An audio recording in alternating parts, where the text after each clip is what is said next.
Moi j'adore, et je pensais pas dire ça un jour parce que ça a été compliqué au début mon rapport à la scène, mais j'adore être en tournée. Et je crois que j'aime encore plus être en tournée de festival parce qu'il y a une ambiance très particulière, très bon enfant, un peu colonie de vacances qui moi me ravit. Donc c'est beaucoup de joie, beaucoup de fierté et puis la sensation aussi peut-être d'une forme d'accomplissement parce que je peux pas m'empêcher de repenser à mes toutes premières scènes quand il y avait 20 personnes dans la salle et jamais j'aurais imaginé jouer autant et devant autant de monde. Ouais.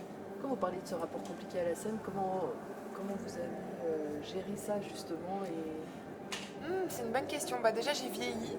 Euh, et en fait, on voit souvent ça comme un truc pas chouette. Mais moi, au plus j'avance dans ma vie et dans ma trentaine notamment, et au plus je me sens bien dans mon corps et dans mon métier. Euh, et puis, il y a aussi une forme d'exercice, quoi. Parce qu'en fait, quand on a fait, je sais pas, j'ai dû faire vraiment des centaines et des centaines de concerts maintenant. C'est pas que j'ai plus le trac, hein. Je suis encore hyper impressionnée par l'exercice, mais en fait, il y a quand même moins d'appréhension, je crois. Alors est-ce que la maternité a changé quelque chose? Parce que votre dernier album il est quand même Oui. recentré aussi sur la famille. Mhm. Vous parlez de cet enfant. La maternité a changé beaucoup de choses, mais la maternité a changé notamment mon rapport à mon corps. Pour la simple et bonne raison que moi, j'ai toujours été très complexée, mais que je crois que là, je suis tellement fière de ce que mon corps a réussi à réaliser, c'est-à-dire un enfant qui est évidemment parfait, que en fait je me dis mais je m'en fous quoi, c'est pas grave s'il y a des poignées d'amour, des je sais pas trop quoi.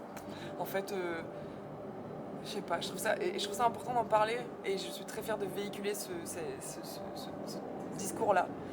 Il faut savoir que moi jusqu'à mes 30 ans, j'ai pas osé mettre de t-shirt et de débardeur sur scène parce que je me disais oui mais les gens vont voir que mes bras sont pas musclés, j'en ai plus rien à faire. Et je suis très contente de ça et je le dois à mon enfant.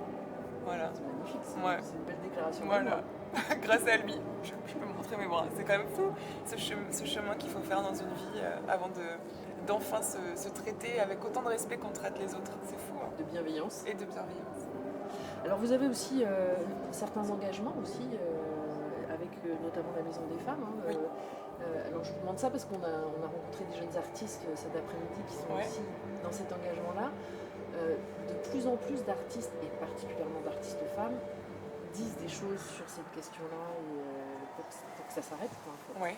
Et c'est très important qu'elle le fasse. Et moi, je trouve que la nouvelle génération de chanteuses qui arrive est déjà hyper excitante au niveau créatif. Moi, je trouve qu'on n'a jamais eu autant de profils féminins complètement fascinants comme ça dans la musique en France. Moi, je suis hyper fan de ce que j'entends là, vraiment. Que ce soit Yoa ou Solane qui joue aussi ce soir, je trouve formidable. Il y en a plein d'autres, hein. Non, je trouve ça trop bien, l'éveil des consciences comme ça. Et puis, moi, je crois beaucoup au fait que quand il y a un problème, une des façons de le résoudre, c'est d'en parler, d'en parler encore. Et j'ai l'impression que c'est en train de se passer et que ça peut être que positif en fait. Après, attention, il ne faut pas non plus virer dans l'autre tort peut-être et se sentir obligé d'être en permanence engagé, quoi qu'on fasse, quoi qu'on dise, quoi qu'on chante. Moi, je trouve ça très bien parfois de s'autoriser aussi à avoir des chansons qui sont juste de l'art pour l'art et qui disent oh le ciel est bleu et les oiseaux chantent. Je trouve que c'est important aussi dans nos métiers de pas non plus se sentir accablé, surtout en tant que femme, de pas se dire ah mais on me tend le micro donc il faut toujours que j'ai l'air ou que je sois engagée, intelligente, politique. Non, moi je crois que ce qui est bien aussi dans la musique, c'est de parfois s'autoriser à n'être rien de tout ça et d'être juste dans la poésie et dans la musique, quoi. D'apporter un peu de légèreté. Voilà, on en a bien besoin aussi. Merci beaucoup. Merci.